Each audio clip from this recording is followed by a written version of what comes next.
Aujourd'hui, donc, j'ai le grand plaisir, autant te le dire, Dominique, d'accueillir. Nous avons donc le grand plaisir d'accueillir Dominique Duvivier. Alors pour moi, c'est un peu symbolique parce que Dominique, on se connaît depuis 25 ans, facile, hein, ouais. 21 ans au moins, puisque nous étions en formation d'entraîneurs de volley-ball ensemble. Hein, c'est à cette occasion-là que nous nous sommes connus. Et puis, le hasard des parcours, et vous savez aujourd'hui que les conférences ES relatent les parcours de carrière des invités pour vous donner des illustrations hein, sur les possibles et puis comment une carrière peut évoluer. Et puis 20 ans après, bien, Dominique devient l'entraîneur de l'ASPTT Caen Volleyball et aussi, et depuis 2 ans, c'est ça? Oui. Depuis 2 ans, le sélectionneur et l'entraîneur de l'équipe de volleyball de France, l'équipe de France de volleyball assis. Donc, tu te retrouves dans notre région, alors que tu es breton d'origine, si je ne m'abuse. Et donc, Dominique a bien voulu répondre favorablement à mon invitation. Et c'est pour cela que les conférences ES ont l'immense joie de t'accueillir, Dominique, pour nous partager ton expérience et puis ton parcours de formation. Merci beaucoup. Donc, je vais commencer par te donner la parole, comme on fait toujours, hein, puisque tu as tes slides qui sont prêtes. Et donc, Dominique, voilà, tu es arrivé à Caen comme entraîneur professionnel. On commence par le début de ton parcours. Comment as-tu découvert le volleyball? Quelle est ta formation première? On est parti? C'est parti. Je vais me présenter rapidement. Bonjour à tous. Je profite, on est encore au mois de janvier. Je vous présente tous mes vœux. Réussite, évidemment. Santé, surtout. Moi, je suis né en 70, je suis breton, effectivement, mais j'ai rien contre les Normands et la Normandie. Loin s'en faut, c'est une très belle région et les gens sont très accueillants. Mon parcours, il est un petit peu chaotique et j'espère que peut-être que certains diront tiens, ouais, au départ, j'avais pas prévu d'être dans le sport et puis d'un coup, je m'y suis retrouvé. Et puis, voilà, donc je suis, comme je vous l'ai dit, je suis né en 70 et ma première expérience est arrivée très tôt dans l'entraînement. Elle est arrivée 13 ans après. À la sortie d'un stage de foot, je me suis dit, en fait, c'est pas footballeur que je veux être, c'est entraîneur. Et tout est parti de là. Je vous parle de football, donc je ne vous parle même pas de volleyball, parce que j'avais juste touché un ballon de volley une fois. Et je m'étais dit, qu'est-ce que ça fait mal, ces ballons sur les avant-bras? C'est pas drôle, faut taper pendant 20 minutes contre un mur. C'est vraiment pas une discipline qui me botte, mais bon. Et puis, petit à petit,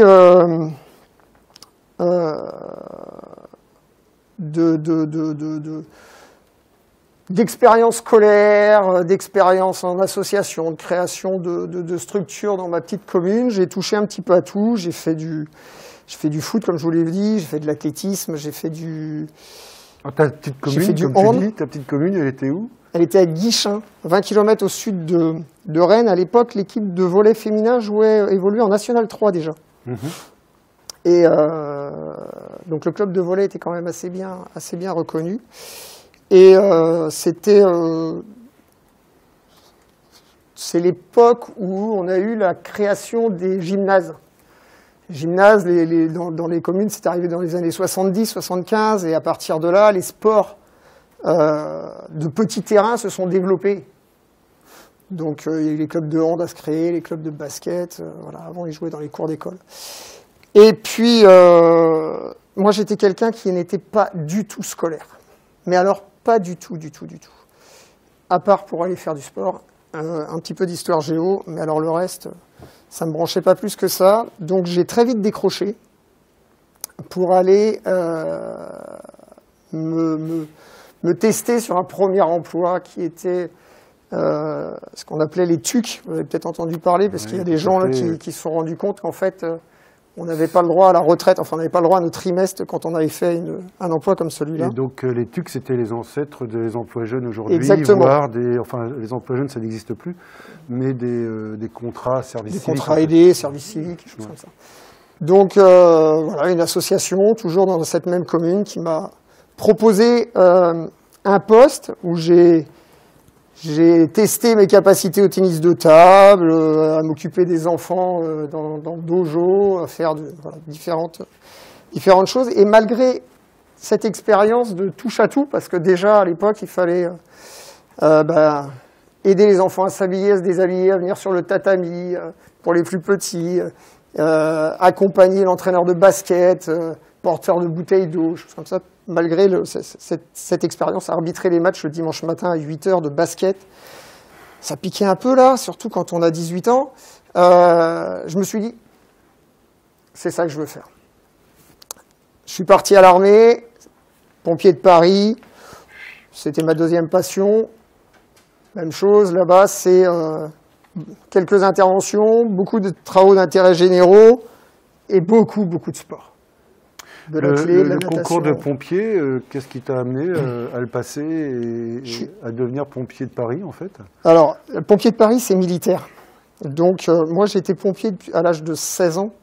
Mon père était pompier, mon frère était pompier. Donc, voilà, pompier volontaire. D'accord. Je dis pas bénévole, volontaire, hein, puisqu'on touchait des indemnités quand on partait en intervention, quand on était de garde. Donc, pompier volontaire pendant... j'ai fait ça 7 ans. Et durant ces 7 ans, je suis parti... Est-ce que tu penses que cette expérience de pompier a contribué justement à t'investir dans le milieu associatif? Oui, complètement, puisque ça fait partie des activités qui sont... qui demandent beaucoup de temps et d'investissement. Et c'est comme dans une association, en fait.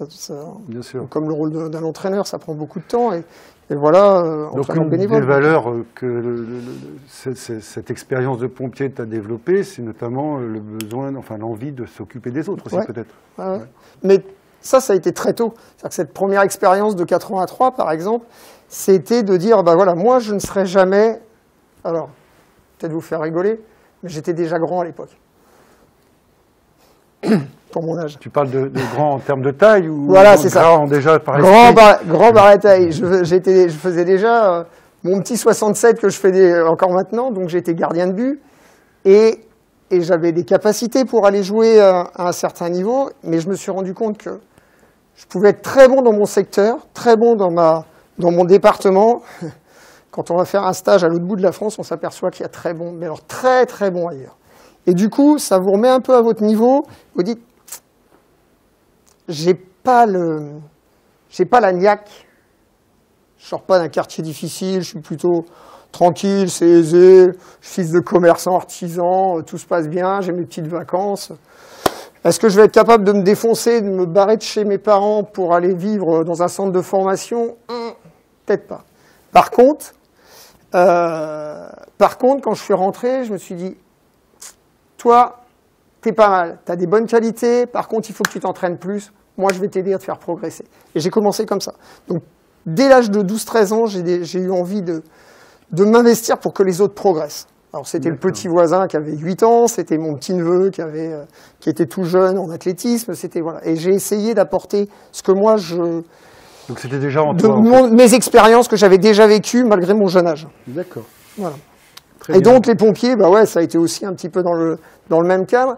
Et si je cite les pompiers, c'est parce qu'en fait, tous les dimanches, je me suis retrouvé à rejouer au volleyball. Et c'est là que j'ai repris goût à la discipline. Quand on était de garde, c'était l'activité dans la cour de la caserne à Paris. Le matin, on allait faire un foot.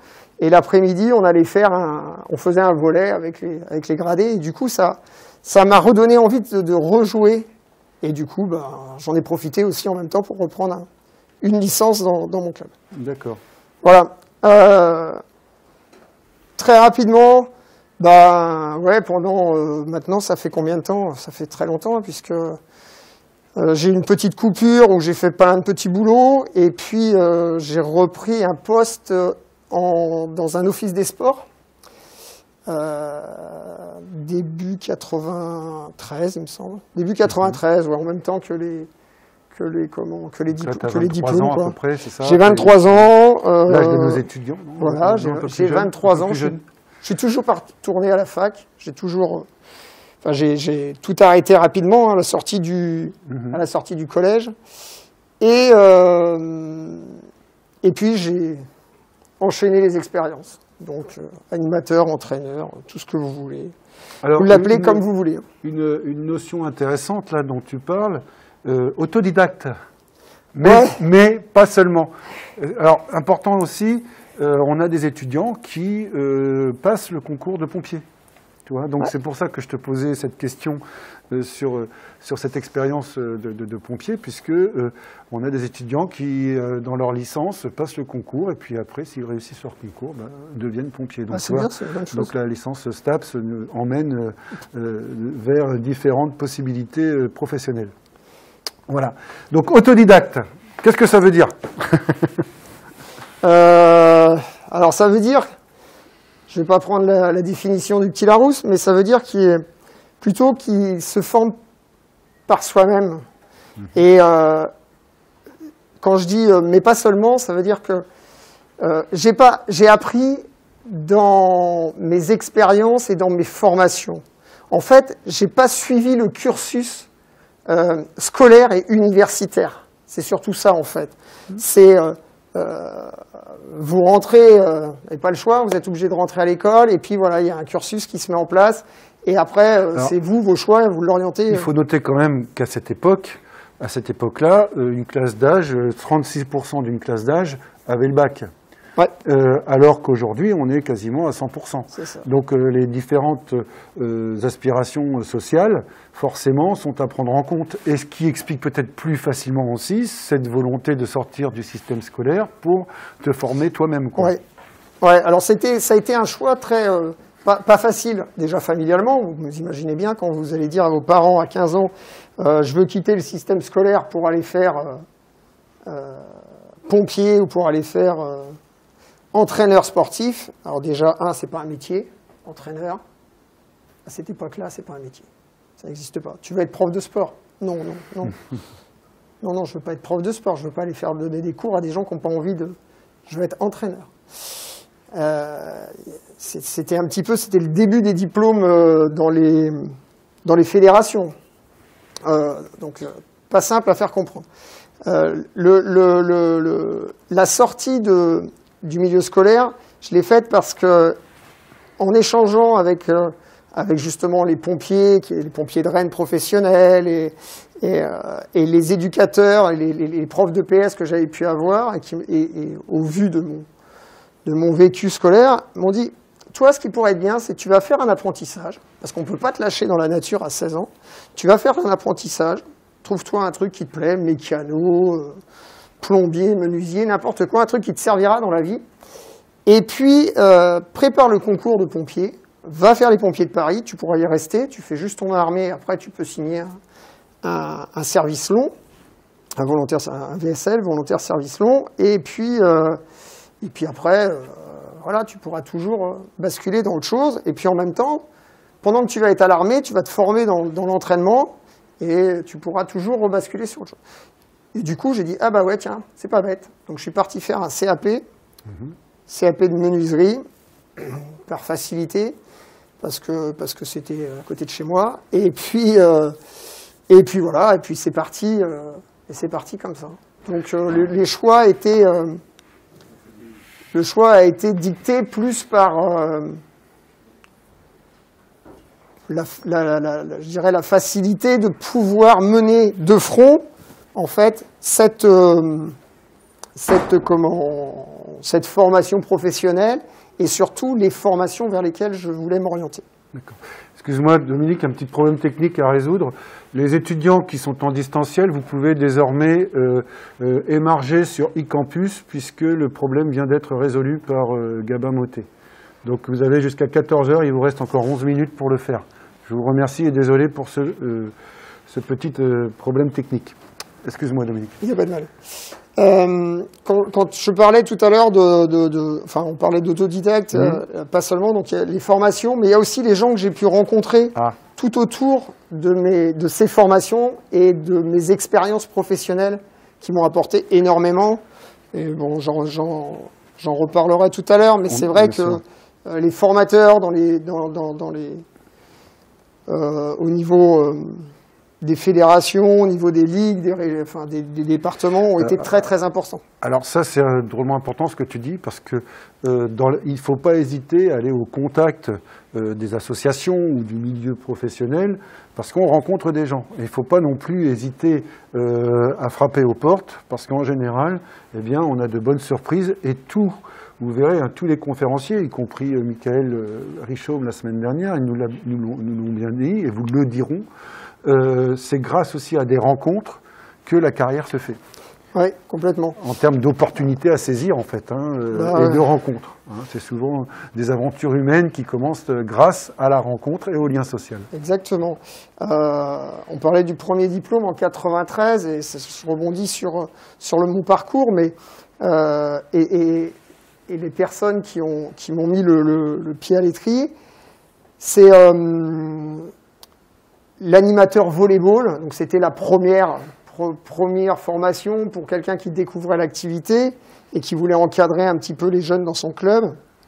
Donc c'était dans le 35, on était à Saint-Briac-sur-Mer, ceux qui connaissent, à côté de Dinard, et on fait la formation animateur volley. C'est Daniel Boisard, à l'époque, qui était conseiller technique régional volley. C'était pas Giffard. Et c'était pas Giffard, non. Peut-être que si ça avait été Daniel Giffard, je serais peut-être moins... On parle de l'ancien temps, que les moins de 20 ans ne peuvent pas connaître. Donc cette personne, qui était spécialiste volley et conseiller technique, à la sortie du stage, m'a dit, toi, il faut que tu continues dans cette voie-là. Et on a énormément échangé, et il m'a donné confiance, parce que je n'étais pas volleyeur à la base. Ça faisait 4 ans que j'avais repris le volley. J'avais commencé le volley réellement. J'étais plutôt spé foot, et comme je vous l'ai dit, spé foot et athlé. Donc franchement, me retrouver éducateur volleyball, pour moi, c'était pour dépanner, quoi. Et au final, à force en faisant les stages avec lui, en allant encadrer les sélections départementales, en venant sur d'autres formations, en l'accompagnant sur des trucs tout bêtes, mais un jour il m'appelle, il me dit j'ai l'équipe de France de l'électricité, donc EDF à l'époque, faut pas les citer, fait une détection à Dinard. Viens, on va constituer l'équipe de France. Alors Dinard, c'est un lieu emblématique, puisque c'est le Krebs de Dinard. Oui, c'est le Krebs de Dinard, et c'est un lieu où le volley... Je ne sais pas si ça s'appelle toujours Krebs d'ailleurs. Non, c'est le campus sport, campus Bretagne. Nous, l'équivalent là à Oulgat, avec le centre sportif de Normandie.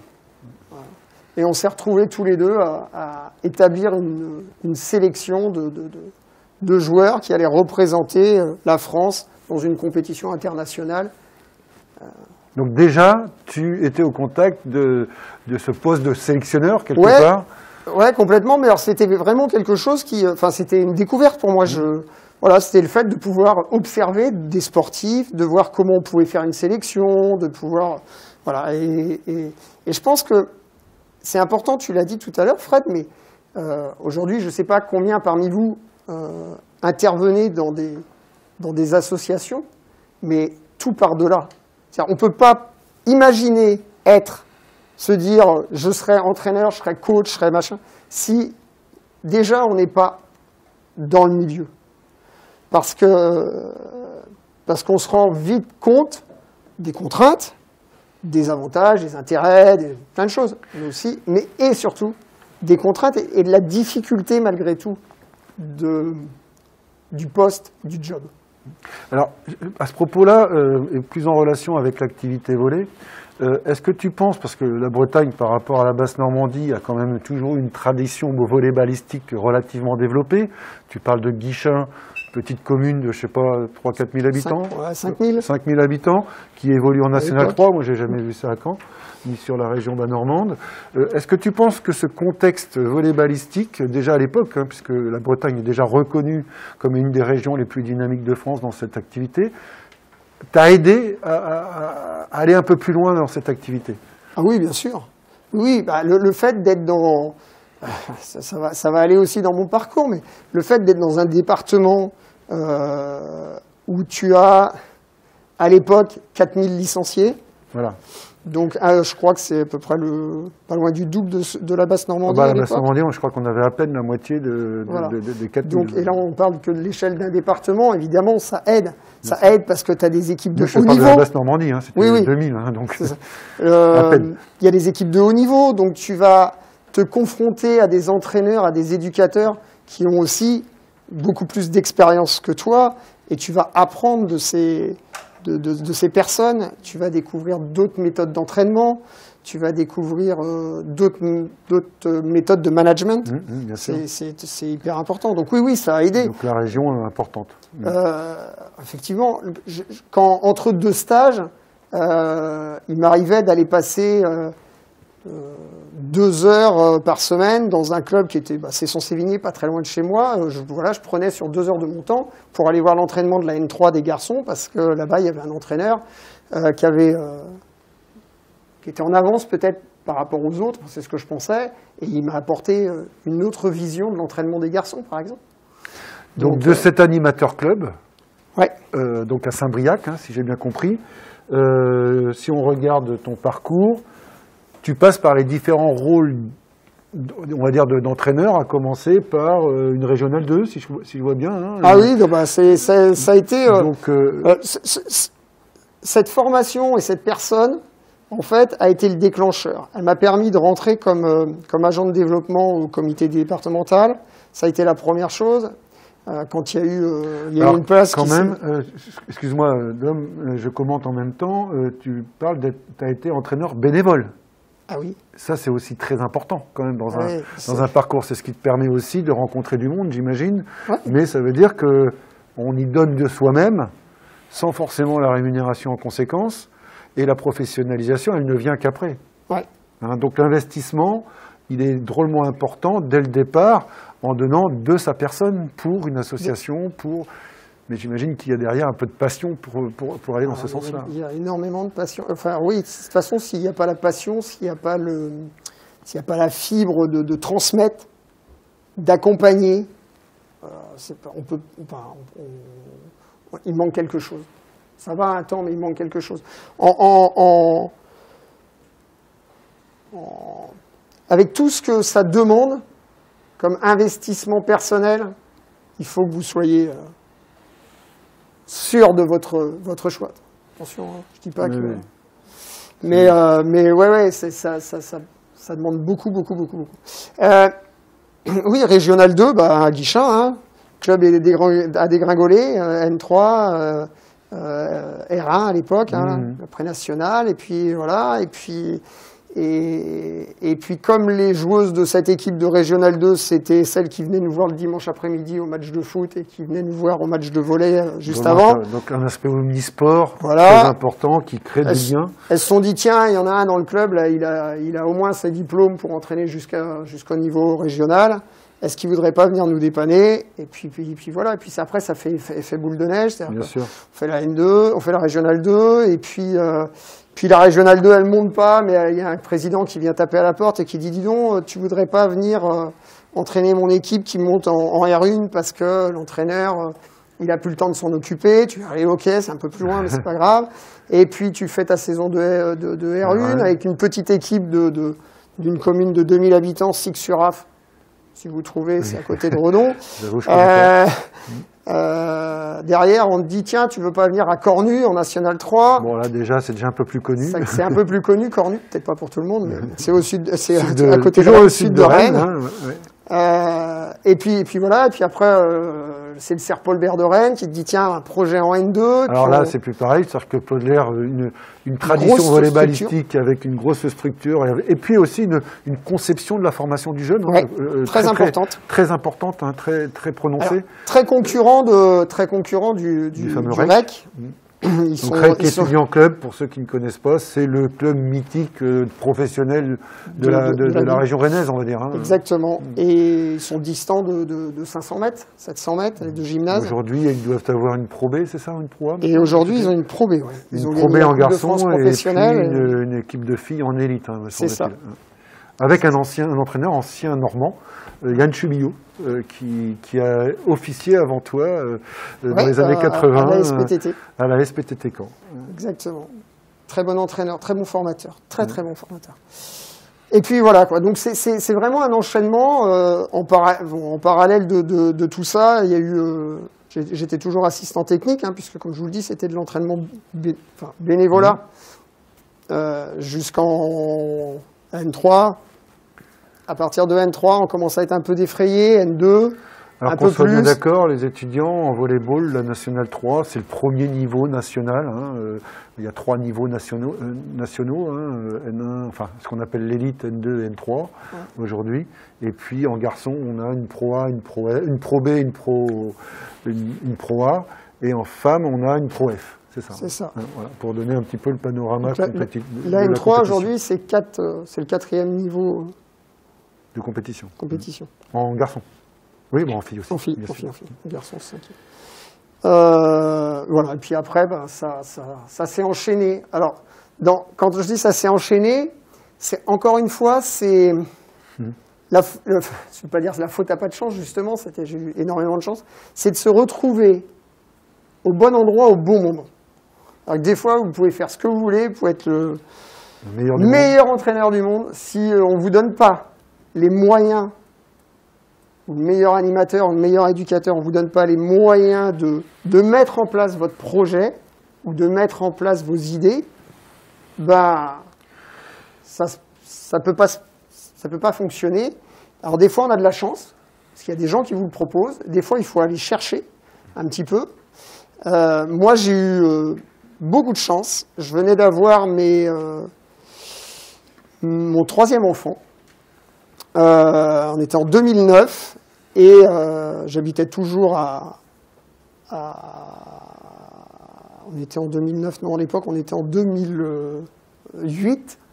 On habitait toujours Rennes et j'avais pas l'intention de déménager. Et à l'intersaison, ce qu'on appelle le mercato là, il y a le Léo Lagrange, Léo Lagrange de Nantes qui me contacte. Donc j'avais pas encore, je venais d'apprendre que ma femme était enceinte, qui me demande pour venir entraîner une équipe de Nationale 1. Et je vous cache pas que comme c'était le 3e qui allait arriver, j'avais plutôt l'intention de tout arrêter. Parce que alors la N2, ça demandait déjà 3 créneaux d'entraînement plus une séance de muscu. Dominique, on est déjà à 2009, mais avant. Tu as parlé de ton engagement bénévole R2, R1. Qu'est-ce qui a fait que tu as basculé dans le professionnalisme, on va dire, où tu as commencé à être, je vois que tu as été adjoint en pôle espoir. J'y viens. J'anticipe un peu, ouais, je ne sais pas. Le pôle espoir, c'était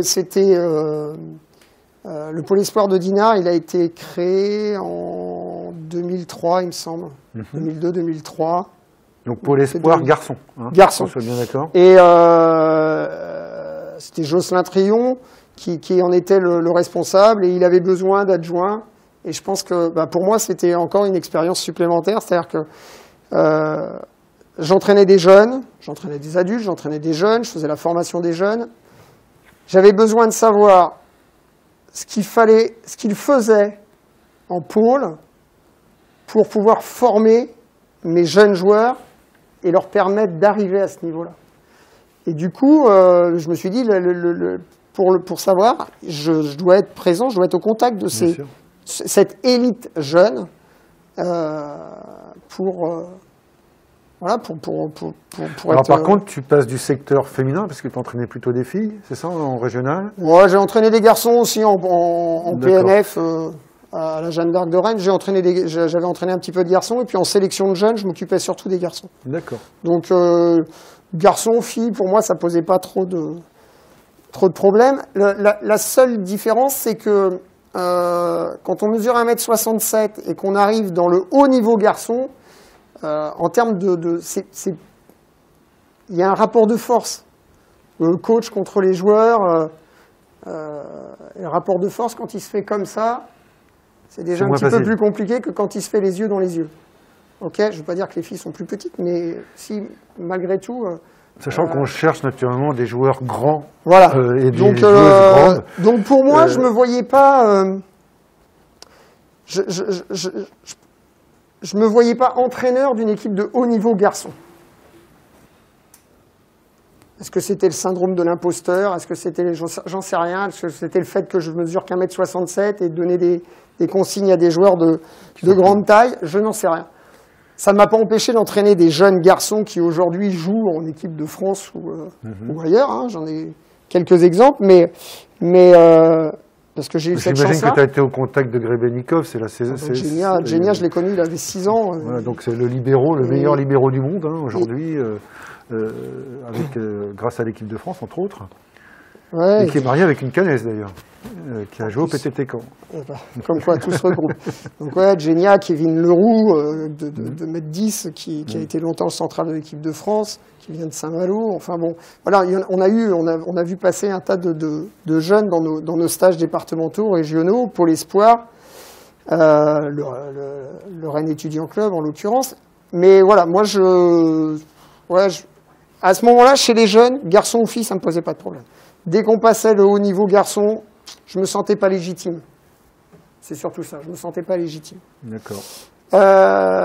Et donc, je pars à Nantes. Je fais la saison à Nantes, la saison se termine, et la mairie de Nantes décide de couper les subventions à Léo Lagrange pour ne créer qu'une seule entité pour monter vers la Liga.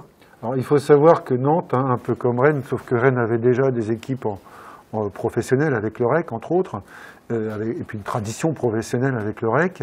Nantes a toujours eu des bonnes équipes qui jouaient N2, N1, mais comme Léo Lagrange, par exemple, que tu intègres, et n'arrivait jamais à se mettre d'accord pour pouvoir créer un secteur professionnel. C'est ça. Et donc là, la mairie tranche, ouais. Et Léo Lagrange n'a plus de subvention. Voilà, et du coup, les deux clubs s'entendent pour créer ce qu'ils appellent une union de groupements sportifs entre Léo Lagrange et Saint-Joseph de Porterie, qui était le club nantais, l'autre club nantais, et ils créent l'UGS, Nantes Volley Féminin. Et à la demande de la mairie, ils disent, bah voilà, il y avait un entraîneur dans chaque camp, Sylvain Calquis pour Saint-Joseph de Porterie, Dominique Duvivier pour Léo Lagrange. Ils ne pouvaient pas trancher qui allait être l'entraîneur en chef, qui allait être le deuxième entraîneur, qui allait faire quoi. Ils ont dit, bah voilà, c'est quoi les compétences de Sylvain Calquis, c'est quoi les compétences de Dominique Duvivier. Et puis ils ont mis une troisième personne qui a été qui a eu le rôle de manager, qui était Michel Janson. Michel Janson, une autre figure du volley français, capitaine de l'équipe de France dans les années 70. C'est lui qui accompagne Eric Daniel en 1986 sur la préparation de l'équipe de France de volleyball sur les championnats du monde en France. Hein. Exact. Donc, une pointure, on va dire, en termes de formation et de conception de l'apprentissage du volleyball. De l'apprentissage, oui, et de l'entraînement. Et donc, Michel, que j'avais croisé lors des détections nationales jeunes, sur lesquelles j'intervenais dans le cadre de ma formation aussi. Et là, c'est pas une petite rencontre, hein, quand même. C'est pas une petite rencontre. Il m'avait fait une grosse impression. Je suis quelqu'un de très grand, très costaud, avec une grosse voix, lui, et qui impose pas mal, qui peut bien vous rabaisser, mais qui peut aussi bien vous booster. À l'ancienne, quoi. À l'ancienne, ouais. Et Michel a dit, moi je connais, Sylvain, c'est quelqu'un qui est très bon dans l'entraînement, dans la conception des situations, dans tout ce qui est travail technique. Il a un œil, des bons repères. Il sera celui qui va s'occuper de l'entraînement, proprement dit. Et puis Dominique, il a des compétences en préparation physique. J'avais eu la chance de travailler avec Comity à Dijon et j'ai travaillé sur tu as travaillé aussi avec Comity. Ouais. Donc Comity, il faut savoir, c'est un chercheur qui est décédé depuis, mais qui était le spécialiste de la préparation physique en France à travers ses recherches sur l'université de Dijon à l'époque, et notamment qui a sorti beaucoup de conceptions sur l'échauffement. Hein, les conceptions concernant l'échauffement dynamique, entre autres, viennent de Comity. Donc là, effectivement, c'est un parcours fait de rencontres, mais pas des petites rencontres quand même entre Michel Janson, Comity. Ouais, ça aide un petit peu, quoi. Ça aide parce que ça donne ça apporte beaucoup d'expérience. Ces gens-là sont plein d'expérience. À l'époque, Comity travaillait avec la Juventus de Turin au niveau du foot. Il était, il était un peu c'était entre lui et Cazorla, c'était les deux profs, deux spécialistes de la préparation physique. Cazorla à Bordeaux était plus axé sur tout ce qui était aérobie, Cometti, tout ce qui était plutôt musculation, et comme tu disais, tout le travail sur l'échauffement dynamique. Il est le premier vraiment à discerner, enfin, à essayer de faire une différence entre étirement et assouplissement, par exemple. Oui, exactement. Le travail de récupération après effort, et puis le travail de mise en activité pour l'effort, justement. Oui. Donc voilà, du coup, Michel Janson me demande de devenir entraîneur adjoint, préparateur physique, et en même temps découvrir une autre facette, c'est, puisqu'on rentre dans le milieu professionnel, c'est tout ce qui touche aux statistiques, et donc de devenir le statisticien de cette équipe de Nantes à l'époque 2e division, mais on est monté dès la première année, on est monté en Liga au bout d'un an.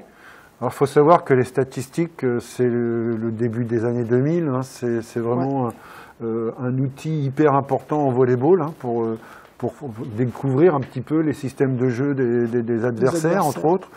Et puis, donc, toutes les équipes dans le volleyball, à cette époque-là, se développent du point de vue et recherchent, en tout cas au niveau professionnel, à avoir des statisticiens. Tu me diras si je me trompe, mais c'est vraiment le tout début, non? Un petit peu, on est d'accord. Oui, c'est le tout début, et puis c'est un petit peu comme vous êtes élevé aux data de Canal+, et c'est Bein Sport maintenant, mais au niveau pour ceux qui sont dans le foot ou même dans le basket, il y a énormément de statistiques. On a la chance d'avoir NBA, nous. Oui, et puis c'est aussi, du point de vue de l'évolution professionnelle du volleyball français, une capacité de classifier les joueurs de par leur efficacité en fonction des postes, ce qu'on appelle aujourd'hui les MVP, sur les week-ends de match. Et ça donne une valeur aussi, une valeur financière, monétaire, enfin financière plutôt, aux joueurs pour après ils puissent négocier des transferts, par exemple. Donc ça, c'est l'aspect économique, on va dire, du volleyball. C'est ça. Voilà, et donc je me suis... À aucun moment, avant 2009, je me suis positionné comme potentiellement devenir un entraîneur professionnel de volleyball. Jamais je n'avais eu cette envie. Jamais je savais que je voulais encadrer, je savais que je voulais m'occuper des jeunes, les faire progresser, mais le milieu professionnel, pour moi, c'était inaccessible.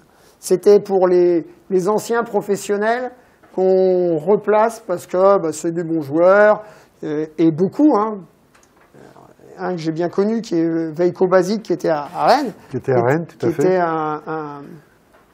alors je ne vais pas dire de bêtises parce que c'est enregistré, mais de l'ex-Yougoslavie, qui a... Serbe ou croate, on ne sait pas.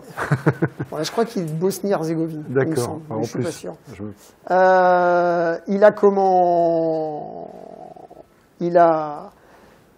Il a performé en tant que joueur à l'époque. Lui, son plaisir, c'était c'était l'échauffement, c'est le passage au filet où les équipes elles attaquent là. Et dans la salle de Rennes, qui n'était pas une salle très très haute, mais qui quand même... Le but du jeu, c'était de faire un plafond, à l'échauffement. Ce qu'on appelait un plafond, c'est de frapper le plus fort possible, au-dessus du filet à 2,43 m, que le ballon rebondisse, pour qu'ensuite le ballon aille toucher le toit. Donc autant vous dire... un bon poignet. Le côté athlétique du joueur, parce qu'il faut aussi de la détente. Il faut de la détente. Et il avait de la détente. Voilà, et c'était ce type d'entraîneur qui était très doué, très doué, mais qui entraînait comme lui, il avait été entraîné. Sans formation réelle. Sans formation, pas forcément de conception. Par contre, lui, il a pu m'apporter l'observation. Alors, il faut vraiment, c'est des gens qui connaissaient tous les schémas de jeu et qui avaient un œil, qui pouvaient regarder une personne, jouer pendant 10 minutes et dire lui, il est capable de faire ça, il est capable de faire ça, attention, lui, il va faire ça, lui, il va faire ça. Et regarde sa posture et regarde comment il est placé. Quand il est comme ça, il va attaquer là, il va attaquer là. Et donc, tu es au contact de Basic par quel intermédiaire alors? Parce que tu es encore à Nantes à ce moment-là. Je suis encore à Nantes, je suis déjà à Nantes, mais Veiko, c'est même bien avant, c'est dès le début de ma formation, dès que je suis rentré dans le volleyball. Moi, j'ai eu l'envie d'aller voir les pros s'entraînaient, j'ai eu envie d'aller discuter. J'avais le petit Basique, le fils, et la fille Myrna, qui a été joueuse aussi à Nantes, puis à Vannes en Liga, qui était en stage départementaux. Donc c'est quand même intéressant dans ce que tu dis dans ton parcours, parce que au départ, pour toi, être entraîneur professionnel de haut niveau, ça va être compliqué pour différents freins que tu nous as expliqués. Néanmoins, on va dire que l'opportunité, au moment où tu as failli arrêter l'entraînement, tu es sollicité par un club à Nantes, amateur, qui lui-même disparaît au profit du professionnalisme, et là, te voilà parti. Donc vous voyez, c'est vrai, là, quand je parle d'opportunité, d'être là, tu disais d'être là au bon moment, c'est aussi une question de choix. C'est-à-dire que si tu refuses d'aller à Léo Lagrange, tu n'as pas cette carrière-là. Tout ça s'arrête. Tout ça s'arrête à la moitié là. On est d'accord. Vous voyez, le choix, hein, c'est drôlement important dans votre carrière. Et puis ça demande on parlait d'investissement, il ne faut pas s'arrêter au premier échec. Il ne faut pas s'arrêter à la première expérience. On ne peut pas croire, alors certains vont peut-être arriver directement en haut de l'échelle, tant mieux, bravo, félicitations. Mais ce n'est pas toujours le cas. Le chemin, il est sinueux, il est semé d'embûches, et faut les franchir tranquillement, à son rythme. Moi, je suis arrivé dans le milieu professionnel, j'avais 40 ans. Il y a des entraîneurs à 27, 28 ans, ils sont déjà entraîneurs d'une équipe professionnelle de volley-ball en Liga féminine ou en Liga masculine. Donc voilà, les chemins ne sont pas les mêmes pour tout le monde.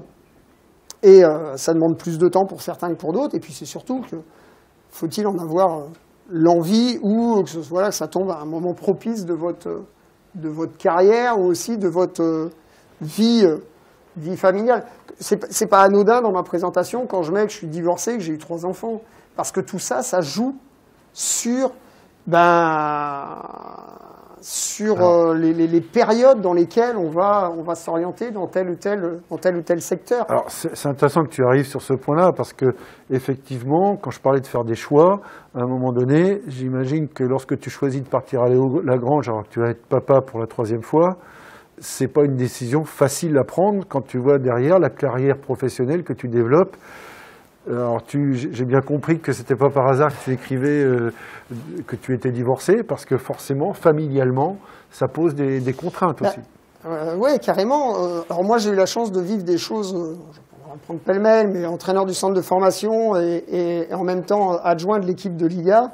Ça veut dire que quand vous êtes en Liga, vous pouvez jouer 2 matchs dans la semaine. Donc vous pouvez très bien partir le mardi, aller jouer dans le sud de la France le mercredi, rentrer le jeudi, parce qu'on n'est pas des clubs professionnels de football, donc on n'a pas des jets privés qui nous ramènent à l'issue du match. Il faut prendre les lignes intérieures. Ce ne sont pas du tout les mêmes budgets. Ce ne sont pas les mêmes budgets. Donc on prend le premier avion le jeudi matin, vous rentrez le jeudi matin, vous enchaînez avec l'entraînement le jeudi soir du centre de formation. Évidemment, vous avez déjà été absent 3 jours.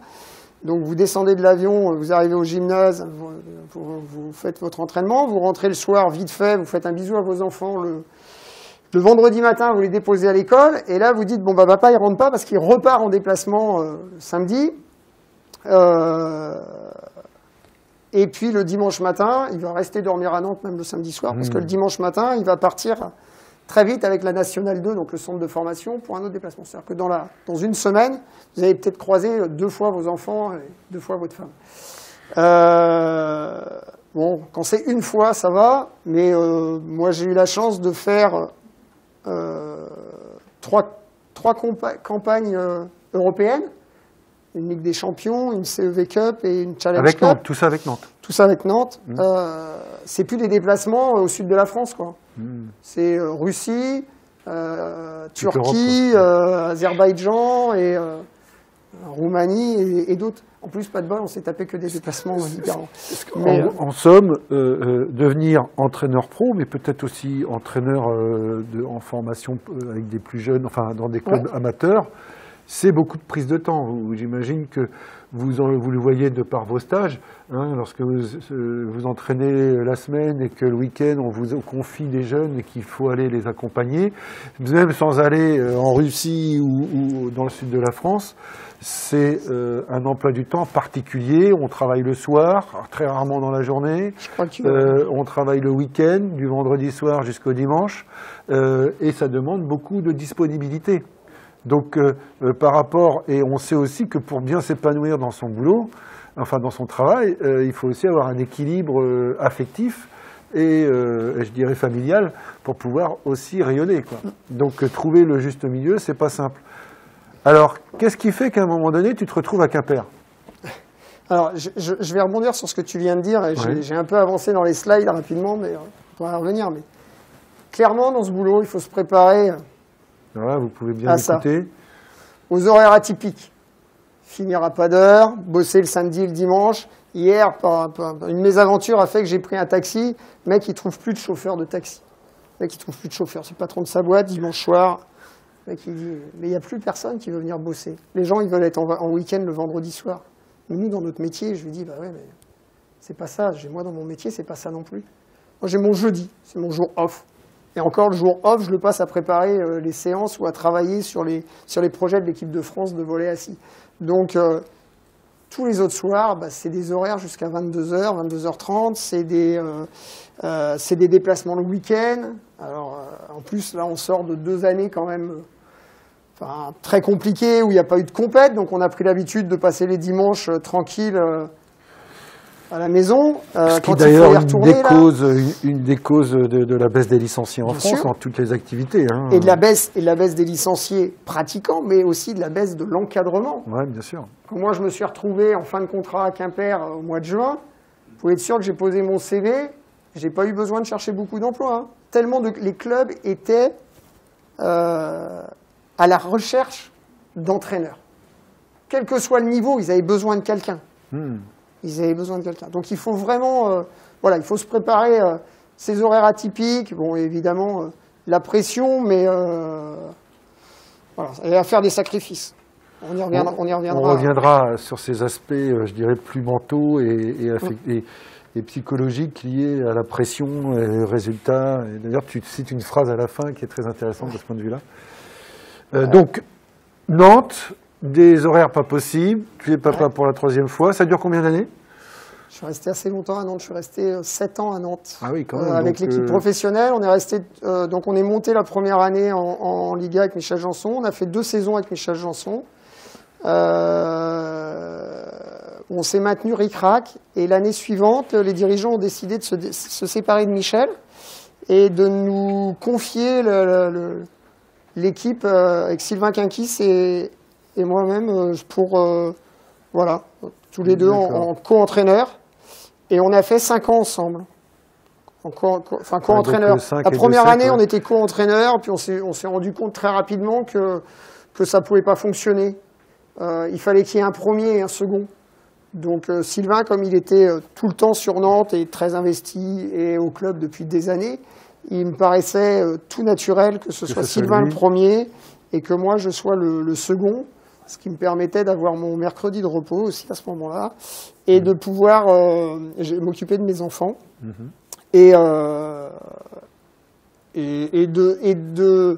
me consacrer vraiment que à la préparation physique et au travail sur Donc là, tu te spécialises plus spécifiquement dans la préparation physique, notamment grâce à ta formation avec Comity. Oui, sur la préparation physique et sur tout ce qui touche à la planification, la programmation et le suivi individuel des athlètes. Très intéressant. Donc une sorte, ce qu'on appelle aujourd'hui en langage moderne, de coach. De coach sportif. C'est le mot à la mode en ce moment. On en fait même un métier. Hein. Si on interroge nos étudiants, je pense qu'il y en a plusieurs qui souhaitent aller dans ce sens. Mais à l'époque, ça fait partie du boulot. Ça fait partie du boulot. En fait, on va très vite. On se rend compte que les associations, elles n'ont pas beaucoup d'argent, même dans le milieu professionnel. Alors, on parle pas du foot ou du rugby ou du basket, on parle d'un sport mineur, le volleyball, où un budget de club professionnel, c'est 1 million d'euros. D'accord, 1,5 million, 2 millions pour les gros clubs, 750 000 pour un club de première division entre la 14e et la 10e place. Et donc, il faut le staff, l'argent, elle est plutôt orientée sur les déplacements, surtout si on est à Quimper, les joueurs, les joueuses, parce que c'est ce qui va faire gagner l'équipe, et puis un petit peu l'encadrement. Mais on ne peut pas multiplier les postes. Donc, il faut des entraîneurs qui ont beaucoup de compétences, ou qui sont capables de faire beaucoup de choses. Surtout. Compétences, ils n'ont peut-être pas les compétences, mais au moins ils sont capables de faire plein de choses. Donc souvent, il y a un entraîneur. Au début où moi je commence ma carrière, il y avait un entraîneur dans les clubs, il y avait des fois de temps en temps un adjoint, c'était rare, un préparateur physique, on n'en parle même pas, c'était le premier entraîneur qui faisait la préparation physique. Et là tu parles des années 2010-2015. Un peu avant, on va dire 2005, ou même avant, 95. C'est pas si loin que ça 2010. que nous. Là, tu nous montres aussi toute la difficulté de la professionnalisation du volleyball en France. Réellement, l'intégration, les clubs qui se sont déplacés avec un kiné, un adjoint, un entraîneur, c'était les grosses structures, les clubs qui étaient le top 4 en garçons et en filles, c'était Tours, c'était le Racing Club de Cannes, c'était ces clubs-là qui avaient les moyens parce qu'ils faisaient des campagnes européennes, parce qu'ils savaient ce que c'était que d'avoir des gens pour s'occuper de la récupération. Eux, ils salariaient Cannes, l'entraîneur Yann Fang, pour ceux qui ont suivi un petit peu le volley féminin. Bien sûr. Lui, il m'avait dit un jour, Cannes, parce qu'il y avait le club Cannes. Il m'avait dit un jour, Cannes, moi je préfère qu'on ait un kiné salarié au club, à plein temps, plutôt que d'avoir un préparateur physique. Parce que les joueuses, elles avaient besoin d'avoir quelqu'un qui puisse les masser, leur faire des straps, leur faire des trucs. Donc ils faisaient des choix. La préparation physique, on pouvait prendre un étudiant, on pouvait prendre un stagiaire, on pouvait prendre quelqu'un. On n'allait pas mettre de l'argent sur un préparateur physique. Ça n'avait pas d'intérêt. Lui, ce qu'il fallait, c'est que les filles, elles se sentent bien dans leur tête. Et c'est toujours pareil, hein, pas s'inquiéter. Hein. Le rôle du préparateur physique, c'est pas de les faire sauter plus haut, de les faire aller plus vite, même si, à un moment donné, oui, répéter ce type d'effort, mais c'est surtout qu'elles soient super bien dans leur tête le jour du match. Qu'elles aient confiance en elles. Et qu'elles aient confiance en elles. Le reste, qu'elles aient gagné 1/10 de vitesse de réaction, qu'elles aient gagné, mais elles s'en carrent, mais complètement.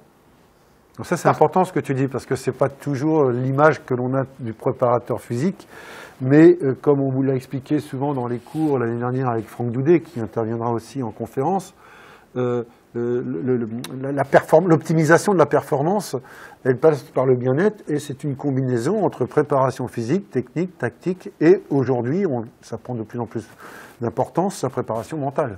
Ouais. Mais bien sûr, tout cela, c'est plus on se sent bien dans son corps, et puis dans sa vie, et dans sa vie, plus l'optimisation de la performance sera importante.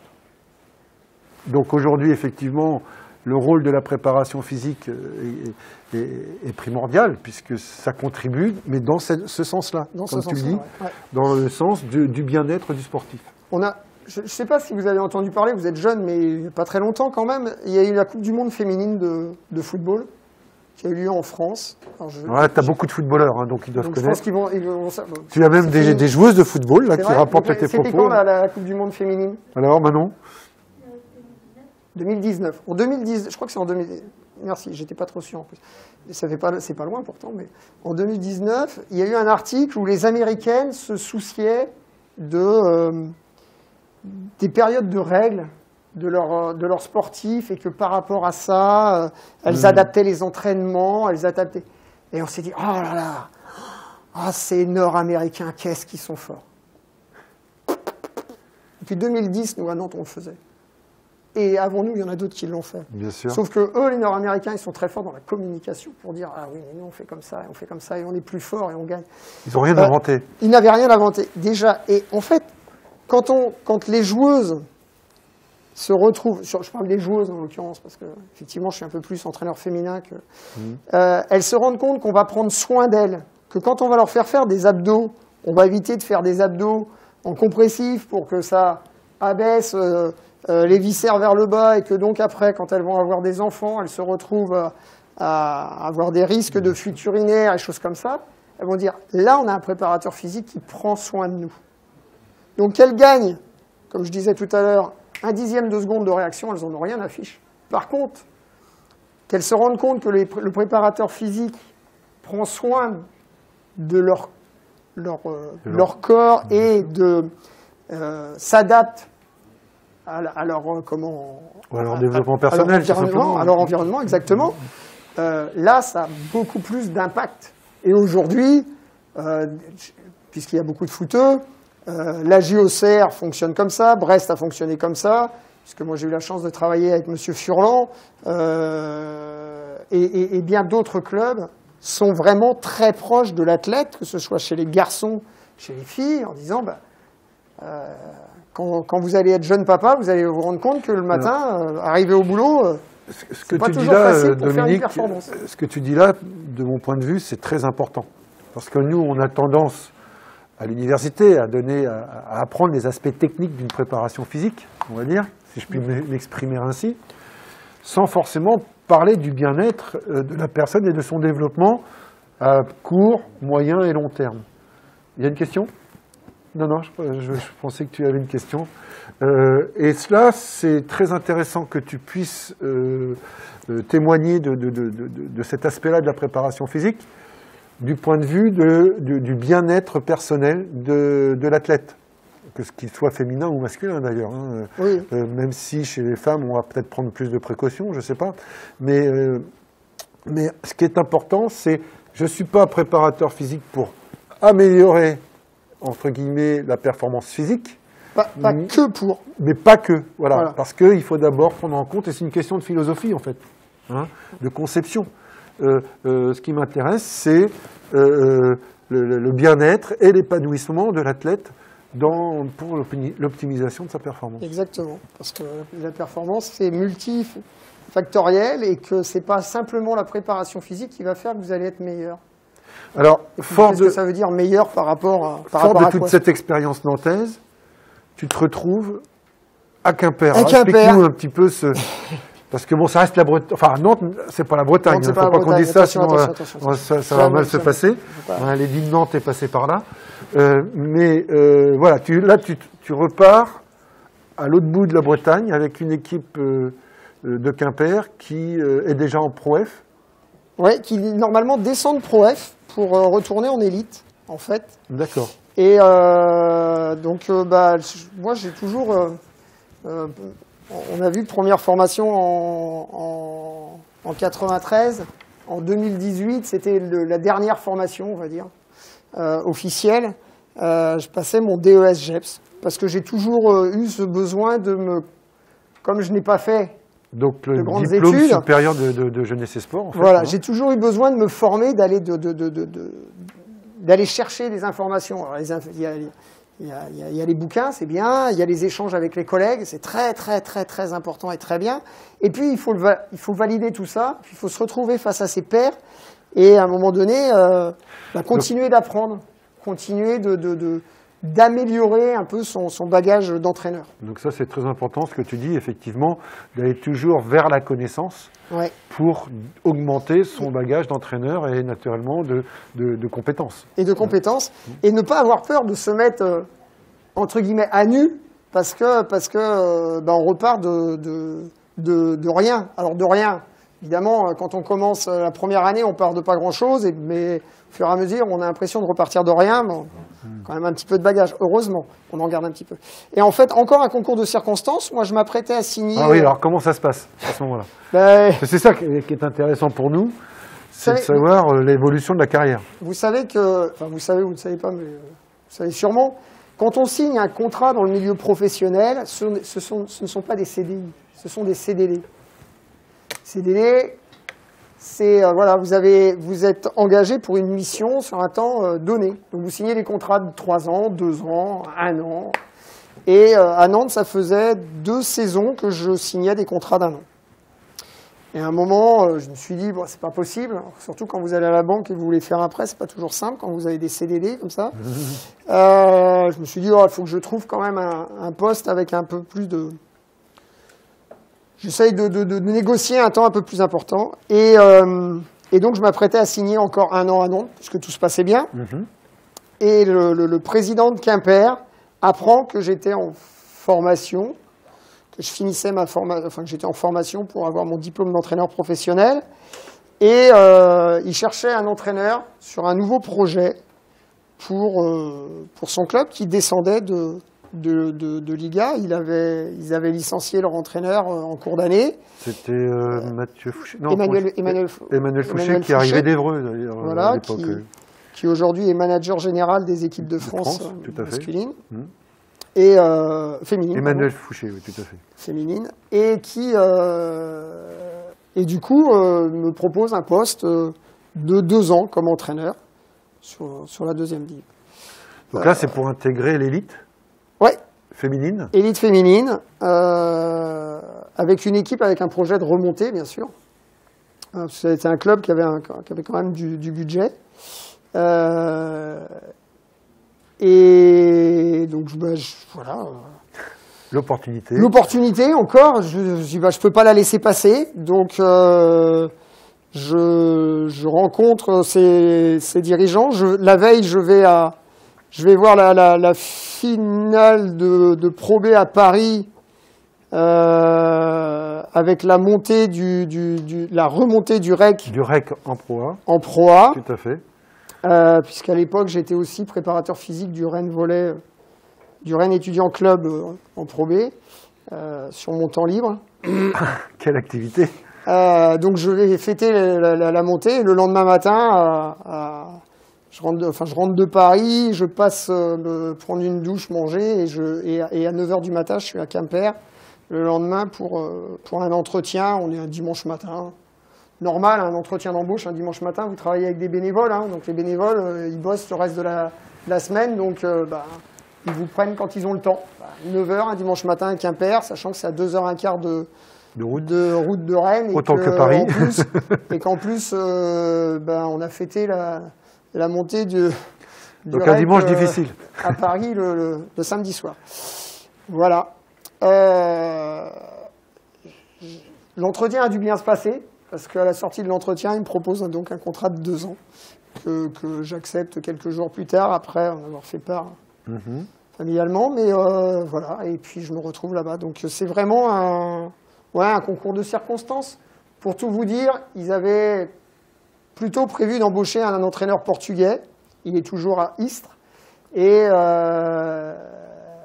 au dernier moment, il s'est rétracté. Donc ils se sont retrouvés au mois de mai. Donc l'opportunité est encore plus importante. Sans entraîneur, donc ils se sont dit il faut trouver quelqu'un. Bon, un petit jeune de la région, une première expérience, ça fait bien. On lance un petit jeune de 48 ans. Mais voilà, on va se lancer là-dedans et puis c'est parti pour 2 ans. Et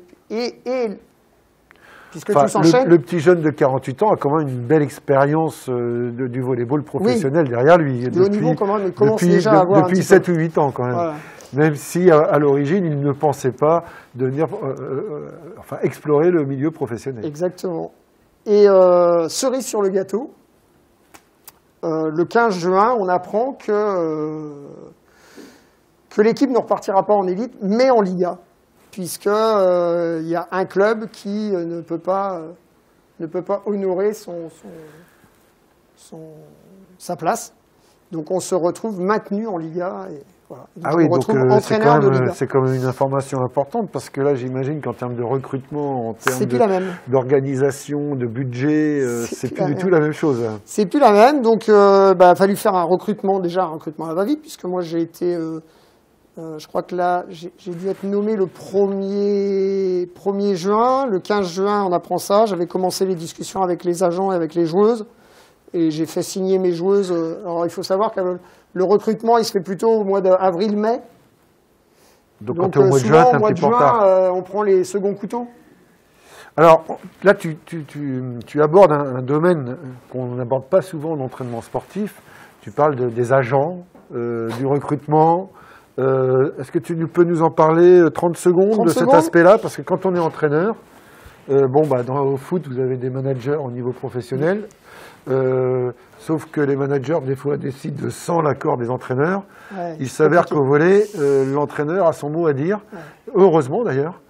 Mais naturellement, tout le business, je sais pas comment on peut dire ça, tout l'environnement socio-économique des joueuses et des joueurs, eh bien, ne dépend pas forcément d'eux, mais des fameux agents. C'est ça. Alors, est-ce que tu peux nous en parler un petit peu, pendant 30, parce que c'est aussi un apprentissage du monde professionnel, ça. Alors, tu avais déjà une connaissance de ça? Oui, j'avais une connaissance parce qu'à Nantes, on faisait tout ce qui était recrutement. Comme tu disais, il n'y a pas de manager, il n'y a rien. Tu es obligé de faire recrutement. Et comme moi, j'ai été responsable du centre de formation pendant 3 saisons, tout ça en parallèle. Hein, c'est pas 3 ans, je suis responsable du centre de formation, et puis pendant 7 ans, je suis avec l'équipe élite. Tout ça, c'est dans la même année. Donc il fallait aller voir les jeunes qui qui étaient en pôle espoir, les jeunes qui étaient à l'Institut féminin du volleyball à Toulouse, qui sont les futures stars de l'équipe de France, celles qui vont faire Paris 2024, tout à fait. Par exemple. Donc il faut s'intéresser, connaître toutes les joueuses de la planète volley. Alors, pas forcément les étrangères, mais surtout au moins national, oui. Au moins national, mais un petit peu les étrangères. Donc nous, on s'était avec Sylvain Quinquis, on s'était organisé de la manière suivante. Il aime bien le championnat américain, universitaire, donc lui, il suivait beaucoup le championnat américain, plus les autres championnats. Moi, je me contentais surtout des championnats dits mineurs, c'est-à-dire un petit peu l'Espagne, la Suisse, la Tchéquie. Tous les deux, on regardait un peu l'Allemagne, la Belgique, l'Italie, on va pas chercher, les joueurs sont beaucoup trop chers. On va regarder un peu en Roumanie, enfin dans les pays un petit peu. On avait trouvé 2 Américaines super bonnes en Autriche, par exemple, qu'on avait été faire signer à Vienne directement. La présidente, elle avait pété le carnet de chèques, elle a dit allez-y, allez à Vienne tous les deux, voir le match du championnat, la finale du championnat, et si c'est bon, vous les faites signer le lendemain, dans un café de Vienne. Donc là, tu te retrouves à Quimper et tu dois... Et tu vas faire la même chose, mais tu es tout seul. Mais tu es tout seul. C'est-à-dire que là, à 2, c'était facile, mais là, tu es tout seul. Et en plus, tu es en fin de mercato. Voilà. Et donc là, tu as les agents qui disent moi, je peux te placer telle joueuse, telle joueuse, telle joueuse, sauf que vous ne les connaissez pas, vous ne les voyez que sur vidéo. Et on te donne que le meilleur de la vidéo, en général. C'est des highlights, hein, donc il n'y a pas de problème. Donc il faut aller rechercher les statistiques, il faut aller regarder des matchs en entier, récupérer des vidéos de matchs. Donc il faut avoir un réseau. Moi, j'avais la chance, et j'ai travaillé après avec lui à Quimper, en Tchéquie, par exemple, il y avait Martin Rohr, qui a été entraîneur qui m'a remplacé après mes 2 années de premier entraîneur. J'ai été donc son adjoint, et Martin, il connaissait toute la partie Slovaquie, République tchèque, et les joueuses du coin. Donc, je communiquais avec lui.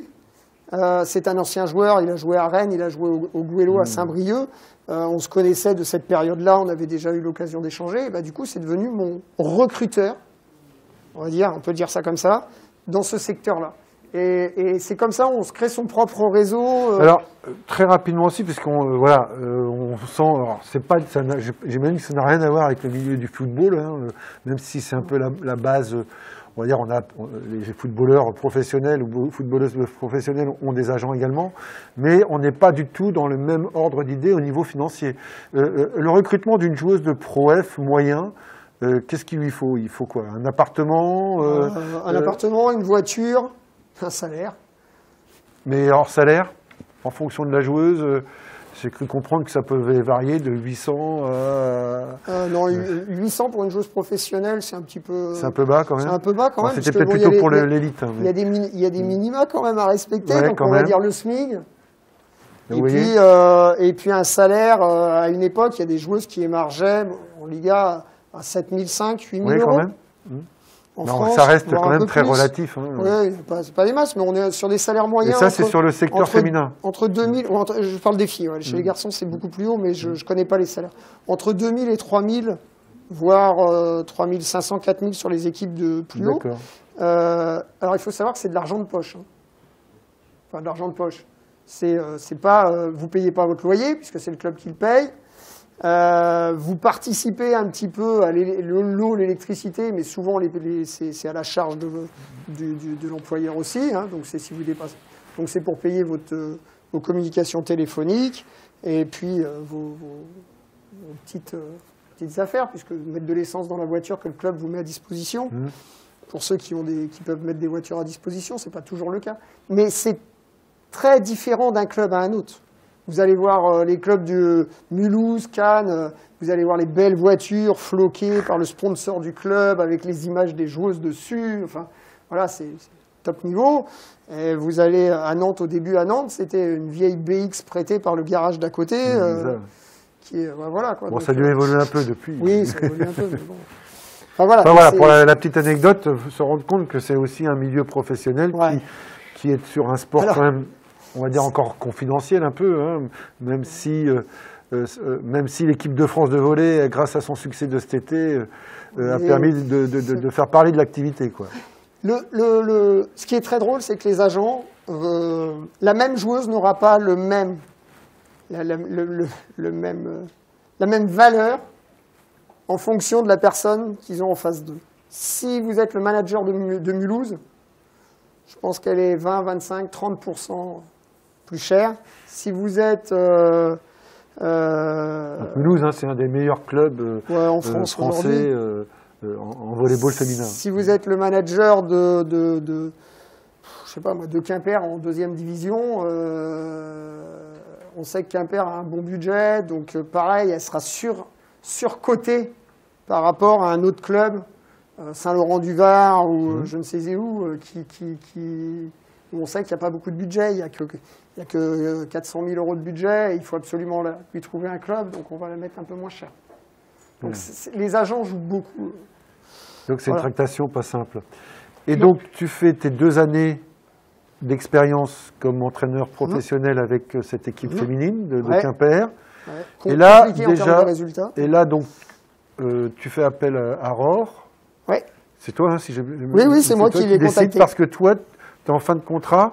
Voilà. Mais alors, qu'est-ce qui se passe pour toi, là, à ce moment-là? En fait, moi, c'est 2e saison, fin de contrat, et dès le mois de février, les dirigeants me signifient qu'ils veulent changer quelque chose au sein du club pour repartir sur une autre dynamique.